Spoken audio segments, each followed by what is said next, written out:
In 2018, Darius Garland was ranked as the 16th best player in his high school class by ESPN. Scouts praised his scoring prowess, lightning-fast quickness, and exceptional shooting accuracy, but questioned his physical strength and playmaking ability at higher levels. Fast forward to today, and Garland has silenced all doubters, evolving into one of the NBA's most dynamic point guards. Now a two-time NBA All-Star, Garland is averaging nearly 22 points and shooting 50% from the field, revitalizing the Cleveland Cavaliers into true playoff contenders. But here's the real question. If Garland was ranked too low, then who was ranked too high? What happened to the 15 guys scouts thought were better than him? Some became stars, some flamed out, and a few took paths no one saw coming. Keep watching because this is about to get interesting. At number 1, we had RJ Barrett, Monteverde's golden boy and a walking bucket. This guy was unstoppable in high school, looking like a future NBA star. But has he lived up to that hype? At Duke, Barrett immediately made waves, averaging 23 points and 7 rebounds per game, solidifying his reputation as a premier talent.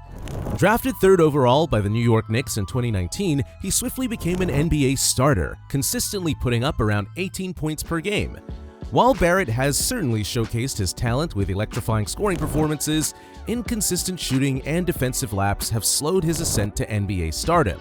Barrett now stands at a pivotal moment in his career, tasked with taking the crucial next step toward becoming an all-star caliber player. Following Barrett, Zion Williamson burst onto the scene as a national phenomenon due to his unmatched athleticism, explosive dunks, and physical dominance at Duke.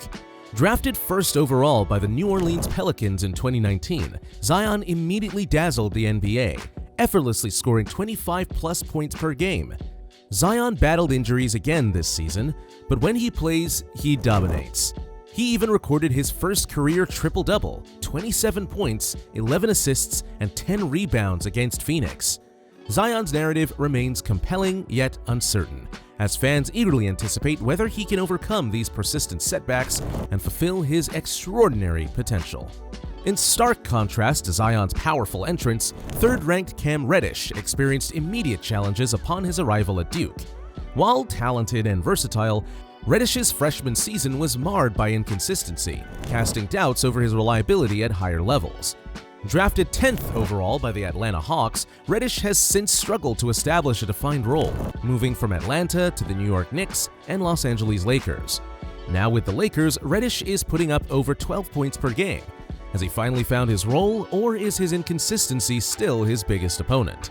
4th-ranked Bol Bol captivated scouts and fans alike with his unique combination of size, standing an incredible 7 feet 2 inches, and premier shooting skills reminiscent of his father, Manute Bol.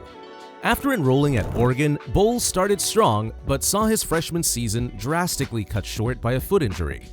This setback caused his NBA draft stock to plummet, landing him in the 2nd round.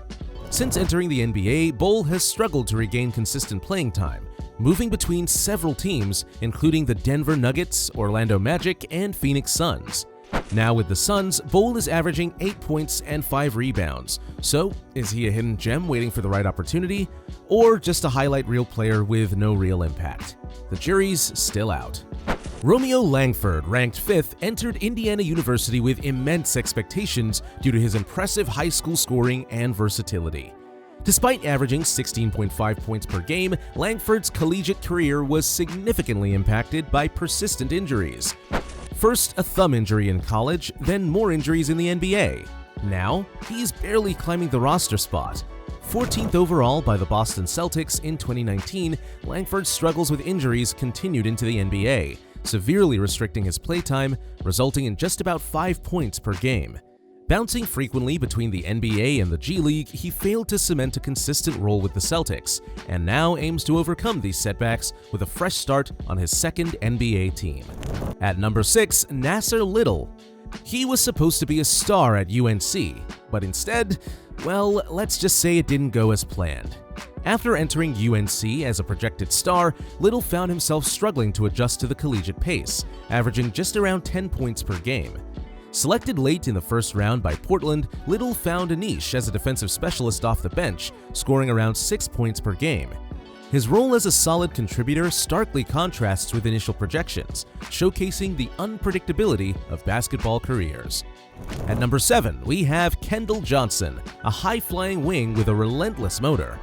Coming out of Oak Hill Academy, Johnson was known for his aggressive slashing ability, defensive intensity, and streaky shooting. He committed to Kentucky, where he averaged nearly 14 points and 6 rebounds per game, helping lead the Wildcats to the Elite Eight. Drafted 29th overall by the San Antonio Spurs in 2019, Johnson quickly proved that he was a steal.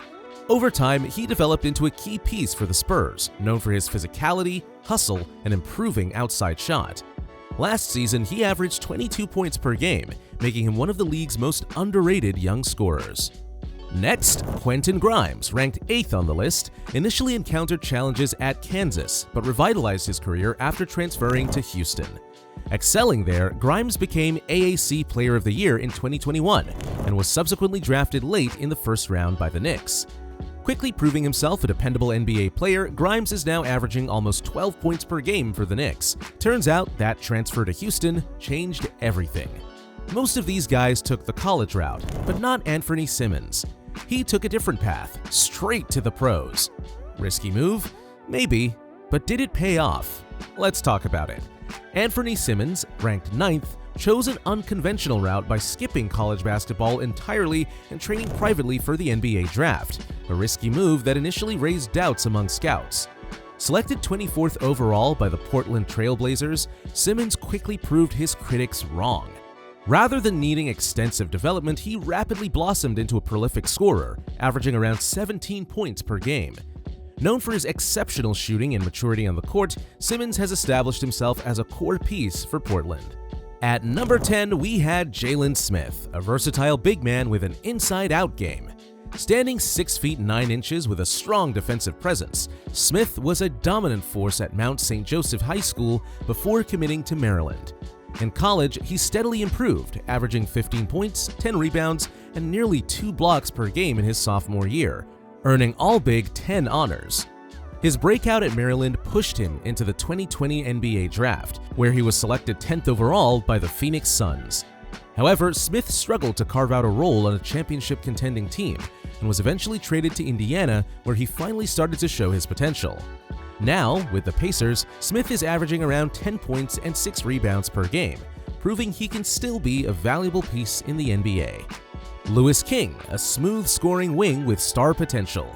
Coming out of Hudson Catholic High School, King was one of the best pure scorers in the class. He committed to Oregon, where he showed flashes of brilliance, averaging 13 points and 5 rebounds per game in his lone season. Despite his talent, inconsistency and injury concerns hurt his draft stock. After switching between multiple teams, he eventually landed with the Sacramento Kings, where he had a brief breakout moment, including a 27-point performance in 2021. Now, King is still fighting for a full-time NBA role.